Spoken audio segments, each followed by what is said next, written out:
Assalamualaikum warahmatullahi wabarakatuh. Perkenalkan, nama saya Farhanifah Fadilah, NPM 10090219138. Di sini saya akan menjelaskan materi akhlak dengan tema iman, Islam, dan juga ihsan. Baik, selanjutnya untuk pembahasan materinya ya. Karena ada tiga, saya akan menjelaskan secara singkat dulu menurut bahasa dari ketiga materi ini tuh apa sih artinya gitu ya. Untuk yang pertama dulu ada Islam. Nah, di Islam sendiri itu berasal dari bahasa asalamu, asalmu, asilmu yang artinya menyerahkan diri atau pasrah, tunduk, patuh gitu ya. Artinya, dan ilmunya sendiri yang mempelajari tentang Islam itu adalah ilmu syariah gitu. Atau dari berbagai bahasa juga ada yang mengartikan Islam itu artinya selamat ya. Jadi agama Islam itu selamat seperti itu. Nanti akan dijelaskan lebih rinci di slide selanjutnya. Terus yang kedua adalah iman. Nah, iman itu apa sih? Kalau iman itu dari bahasa amana yu'minu imanan, atau yang secara harfiah atau etimologis itu adalah percaya, percaya dengan yakin gitu. Nah, ilmunya sendiri yang mempelajari mengenai iman itu adalah akidah. Pernah dipelajari juga waktu di semester 1 kemarin terkait dengan akidah. Terus yang ketiga adalah ihsan. Nah, ihsan itu dari bahasa apa sih? Dari bahasa ahsanan, yuhsinu, dan ihsanan. Atau artinya itu yang membaguskan atau berbuat baik gitu. Makanya ihsan itu ilmunya itu adalah akhlak, karena identik dengan perilaku atau kelakuan gitu ya, akhlak. Oke, baik, selanjutnya saya akan menjelaskan mengenai Islam. Nah, kan tadi sudah dijelaskan ya secara bahasa bahwa Islam itu patuh, tunduk, dan juga menyerahkan diri. Nah, kalau secara istilahnya bagaimana? Islam itu adalah sikap tunduk dari seorang hamba ya kepada Tuhannya dalam menjalankan ajaran, perintah gitu ya dari Tuhannya, dan juga menjauhi larangannya kayak gitu. Itu yang dinamakan Islam. Nah, Nabi Shallallahu Alaihi Wasallam pernah bersabda bahwa Islam itu adalah engkau bersaksi bahwa tiada Tuhan selain Allah, dan Nabi Muhammad Shallallahu Alaihi Wasallam adalah utusan Allah kayak gitu. Dan engkau melaksanakan sholat, melaksanakan zakat, dan juga menunaikan puasa di bulan Ramadan, dan yang terakhir adalah menjalankan ibadah haji jika mampu. Nah, itu yang dinamakan Islam. Makanya kenapa di slide ini Islam itu ada 5 gitu ya, di cabangnya ada 5 karena mencakup 5 kriteria ini. Nggak bisa hanya salah satu doang. Nah, gimana kalau misalnya cuman hanya menunaikan salah satunya aja dan yang lain ditinggalkan, atau misalnya ada satu yang ditinggalkan gitu, pokoknya ada yang ditinggalkan aja, nggak 5-5 ini dilakukan semuanya. Nah, misalnya contoh yang paling sering adalah orang itu sering syahadat gitu ya, maksudnya masuk Islam gitu, syahadat, mengucap syahadat tapi tidak pernah melaksanakan sholat, sholatnya bolong-bolong, atau misalnya tidak menunaikan sholat dengan baik gitu ya. Nah, ada riwayat dari Ibnul Qayyim ya, dalam As-Salah halaman 41 sampai dengan 42, itu mengatakan bahwa tidak ada bagian dalam Islam bagi orang yang meninggalkan sholat. Tuh, tidak ada bagian dalam Islam bagi orang yang meninggalkan sholat, tidak ada bagian. Walaupun misalnya dia telah bersyahadat gitu kan, salah satu kriterianya ya dilakukan, tapi dia nggak melakukan sholat, tapi misalnya dia melakukan yang lain tuh, zakat dilakuin, haji dilakuin, puasa dilakuin, tapi dia tidak melakukan sholat, tidak ada bagian. Jadi tidak bisa dikatakan Islam secara utuh seperti itu. Nah, karena kelima-limanya ini itu harus dilakukan, mereka itu saling berkaitan. Jadi jika satu aja ibadah itu tidak dilakukan atau tidak dilakukan secara sempurna gitu ya, secara baik, itu bisa dikatakan bahwa misalnya satu ibadah itu tidak diterima, itu bisa membuat ibadah yang lainnya itu jadi nggak diterima juga, jadi bermasalah juga. Nah, makanya lima-limanya ini syahadat, sholat, zakat, puasa, haji itu harus ditunaikan, baru yang bisa dikatakan itu adalah Islam. Jadi Islam secara keseluruhan adalah 5 ini gitu. Nah, ada surat juga yaitu dari Quran surat Al Imran. Ini ada 2 surat nih, di atas bisa dilihat ada Quran surat Al-A'raf, ada ayat 172, dan Quran surat Al Imran ayat 19. Nah, untuk Quran surat Ali Imran sendiri itu intinya ya mengatakan bahwa sesungguhnya agama yang diridhoi di sisi Allah Subhanahu wa taala itu ya cuma agama Islam kayak gitu. Nah, baik, selanjutnya saya akan menerangi mengenai iman. Nah, tadi kan sudah ya kalau misalnya secara bahasa yang dinamakan dengan iman itu adalah kepercayaan atau percaya dan yakin. Nah, kalau misalnya menurut istilah itu seperti apa iman? Iman itu maksudnya adalah meyakini dengan sepenuh hati dan juga diucapkan melalui lisan dan diimplementasikan melalui perbuatan. Nah, jadi ciri iman itu ya harus mengandung 3 unsur. Bisa dilihat dari uh, slide. Untuk yang pertama dulu, yaitu harus diikrarkan atau dinyatakan dengan lisan. Jadi harus diucapkan seperti itu. Tuh, yang kedua adalah mengakui kebenaran di dalam hati. Jadi diyakini di dalam hati. Setelah diucapkan diyakini di dalam hati. Dan yang ketiga adalah dilaksanakan dengan perbuatan anggota badan atau dilakukan dengan perbuatan gitu, diimplementasikan ke dalam kehidupan. Nah, seperti yang kita tahu ya, kalau misalnya rukun iman itu ada 6 kan. Bisa dilihat di slide ini. Untuk yang pertama dulu ya, iman kepada Allah Subhanahu wa taala. Nah, kenapa sih iman itu identik dengan kepercayaan atau percaya dan yakin gitu? Percaya dan yakin kepada Allah Subhanahu wa taala. Maksudnya adalah untuk yang pertama ya, kepada Allah dulu. Kepada Allah Subhanahu wa taala itu artinya bahwa kita yakin bahwa satu-satunya Tuhan gitu, tiada Tuhan selain Allah Subhanahu wa taala gitu. Nah, itu meyakini bahwa nggak ada Tuhan lain selain Allah Subhanahu wa taala, itu udah masuk ke iman. Kalau misalnya kita udah ngucap lewat syahadat itu ya, tiada Tuhan selain Allah, dan juga mengimani, dan juga kita misalnya melakukan dalam perbuatan gitu ya, melakukan ajaran dan menjauhi larangan, itu udah salah satu bentuk iman kepada Allah Subhanahu wa taala, kayak gitu.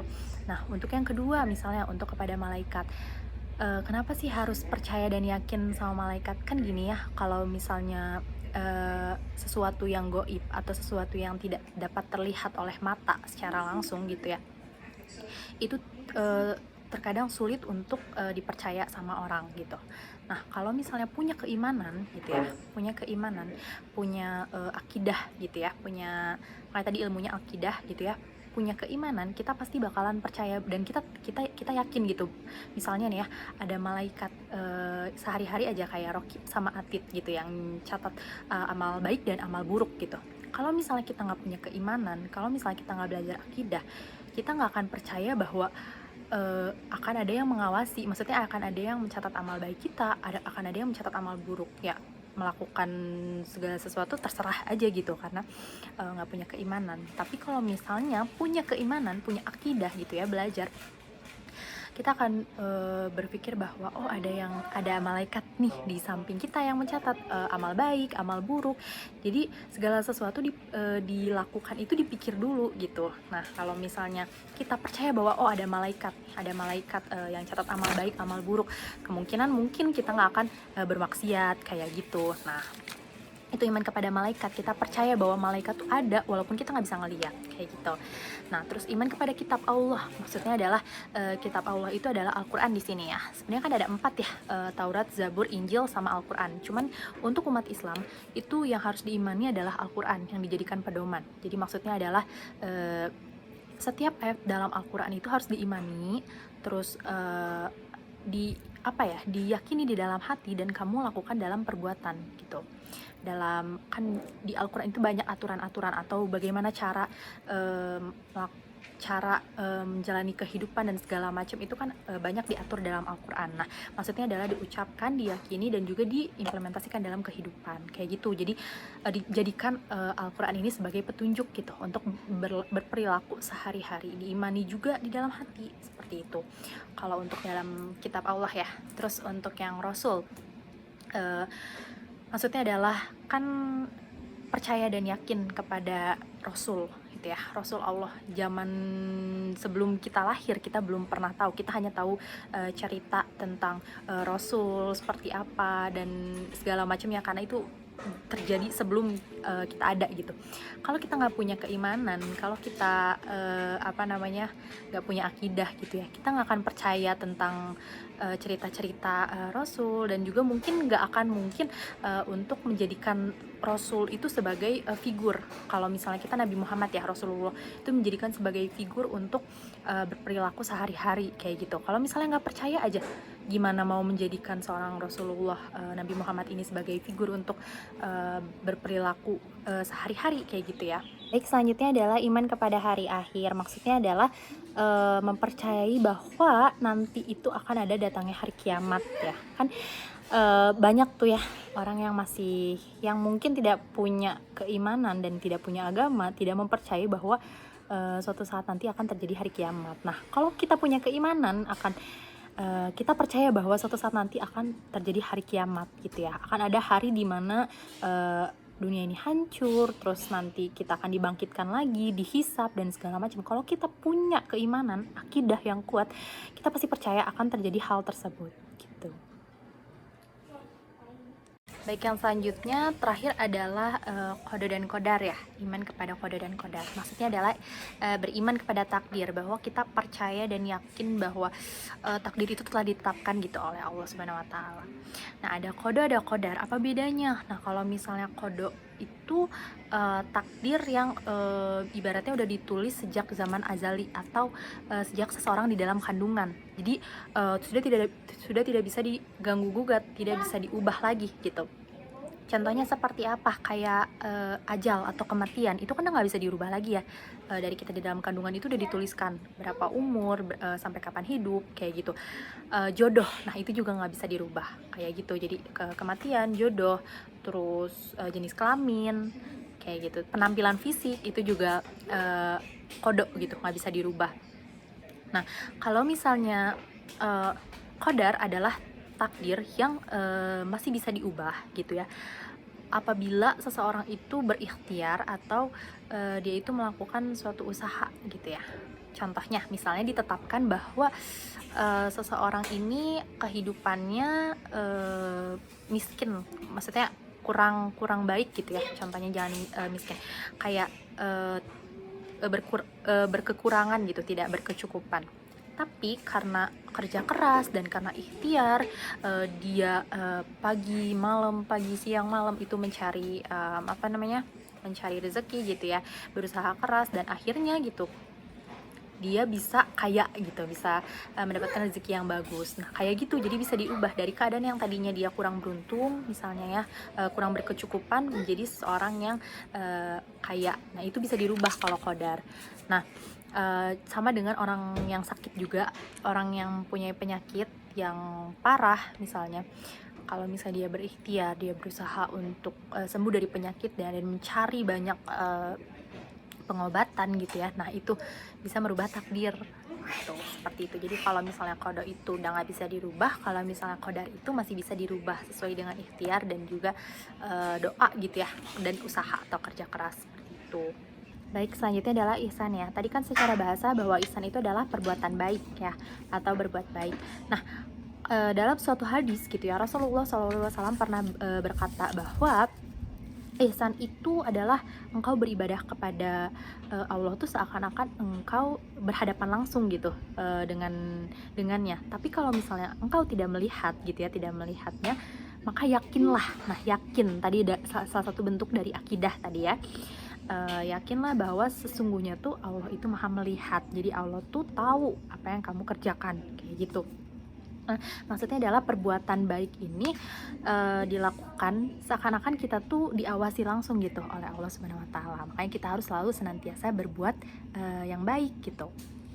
Nah, ihsan sendiri ini ada 4 macamnya, yaitu ihsan terhadap Allah, ihsan terhadap diri sendiri, ihsan terhadap sesama manusia, atau ini ilmu yang lebih dikenal adalah muamalah ya, hubungan sesama manusia, dan yang terakhir adalah ihsan terhadap makhluk lain gitu. Nah, apa sih penjelasannya? Untuk yang ihsan terhadap Allah mirip-mirip seperti tadi ya. Jadi ihsan terhadap Allah itu kita menjalankan segala perintahnya dan juga menjauhi segala larangannya gitu. Dua adalah ihsan terhadap diri sendiri. Nah, ihsan terhadap diri sendiri itu maksudnya adalah mengerjakan segala sesuatu itu mendatangkan kebaikan bagi diri sendiri dan juga menghindari semua perbuatan yang ibaratnya bisa mencelakakan diri sendiri atau menempatkan diri dalam keadaan yang berbahaya, kayak gitu. Jadi kalau misalnya ihsan terhadap diri sendiri itu lebih ke kayak peduli terhadap diri sendiri, mengerjakan segala sesuatu itu untuk kebaikan diri sendiri aja gitu, untuk diri sendiri. Nah, Nah, kalau misalnya ihsan terhadap sesama manusia atau perbuatan muamalah ya, dikenal dengan ilmu yang mengatur tentang muamalah gitu ya. Ini adalah perbuatan baik kepada sesama manusia gitu. Entah itu kerabat, entah itu saudara, entah itu tetangga, kayak gitu, berbuat baik pada sesama manusia. Nah, yang terakhir adalah ihsan terhadap makhluk lain. Maksudnya adalah makhluk lain ini selain manusia, yaitu bisa alam, bisa juga hewan, kayak gitu bisa ya, lingkungan lah istilahnya. Itu memelihara alam, memelihara lingkungan gitu ya, supaya menjaga gitu ya, supaya tidak punah atau tidak merusak. Nah, itu salah satu bentuk ihsan terhadap makhluk lain kayak gitu. Baik, selanjutnya adalah hubungan antara iman, Islam dan juga ihsan gitu ya. Dari ketiga materi yang tadi udah dijabarkan di awal seperti apa. Nah, saya akan menjelaskan bahwa iman, Islam, dan ihsan itu dianalogikan sebagai sebuah pohon gitu ya, yang dimana ada akarnya, ada batangnya, dan juga ada buahnya. Nah, kalau misalnya untuk iman ya, iman atau akidah yang paling bawah dulu gitu ya, dari akarnya. Kenapa diibaratkan sebagai akar? Karena akidah itu sebagai sistem keimanan atau keyakinan ya, yang bersifat monoteistik murni Islami.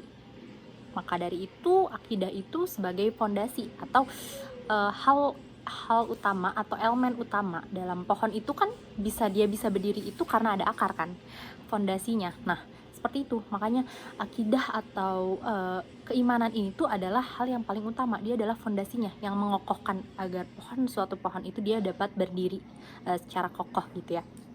Kenapa dibilang seperti itu? Tadi udah diulas bahwa yang namanya akidah itu adalah yakin. Kalau misalnya dari awalnya aja kita tidak yakin gitu ya, misalnya akan 6 tadi gitu ya, entah itu tidak yakin kepada Allah, tidak yakin kepada malaikat, tidak yakin kepada kitabnya, misalnya tidak yakin aja, udah pasti gak bakal ada fondasi yang kuat gitu ya. Pohon gak akan bisa berdiri secara kokoh, ibaratnya kayak gitu. Jadi fondasi utama dalam agama itu yaitu iman atau kepercayaan kita gitu. Akidah itu sebagai syarat syahnya amal gitu.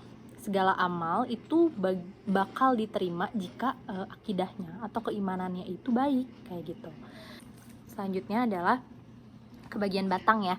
Tadi kan udah diulas mengenai akidah atau keyakinan. Kalau misalnya keyakinannya udah kuat gitu ya, fondasinya, akarnya udah kuat, selanjutnya ke batang. Batangnya itu adalah Islam atau syariah. Nah, seperti apa sih Islam atau syariahnya itu? Islam atau syariahnya itu diwujudkan kan, Islam itu adalah tadi ya, rukun Islam itu ada 5. Nah, seperti aturan atau undang-undang gitu ya, lakukan segala perintah dan juga menjauhi larangan. Jadi setelah kita udah punya keimanan yang kuat gitu ya, di meyakini ke-6-6-nya tadi gitu ya, di akidah, di bagian akar nih udah kokoh, udah kuat. Selanjutnya adalah kita tuh bagaimana cara kita beribadahnya itu. Jadi diatur dalam yaitu tadi Islam, syariah atau batangnya diatur dalam itu. Jadi gimana kita berperilaku itu seperti sholat, terus puasa, terus zakat gitu ya, haji gitu bagi yang mampu, seperti itu puasa. Nah, kayak gitu itu diatur di dalam syariah kan. Setelah kita punya keimanan tadi, baru kita melakukan hal-hal tersebut gitu ya. Hal-hal yang dianjurkan tadi ada 5 untuk rukun Islam, dan menjauhi larangannya selain dari yang diperintahkan oleh Allah Subhanahu wa taala. Jadi setelah kita yakin nih tentang keimanan bahwa kita percaya 100% gitu ya terhadap akidah kita tuh kuat lah ibaratnya terhadap ke-6 hal tadi yang udah diulas di akidah. Selanjutnya kita implementasikan gitu ya, memperlakukan kehidupan itu dengan dilandasi 5 rukun Islam, yaitu syahadat, sholat, puasa, zakat tadi, haji gitu ya. Itu akan kokoh ibaratnya. Jadi akarnya udah kuat, batangnya udah kuat gitu ya. Kan kalau batang itu identik diterpa sama ini ya, apalagi kan bercabang ya. Kalau misalnya batang itu identik diterpa sama yang namanya angin gitu ya. Kalau misalnya nggak kuat bisa aja rantingnya copot, batangnya copot dan segala macam. Makanya diatur dalam undang-undang untuk undang-undang tadi gitu ya, untuk melakukan ajaran-ajaran Islam sesuai dengan apa yang dikehendaki dan dijauhin larangannya. Baratin ya, kayak angin atau misalnya badai gitu ya, hujan yang lebat sehingga batang tuh tergoyang-goyang kayak gitu. kayak gitu. Nah, makanya harus kuat juga, di akarnya kuat, di batangnya juga kuat.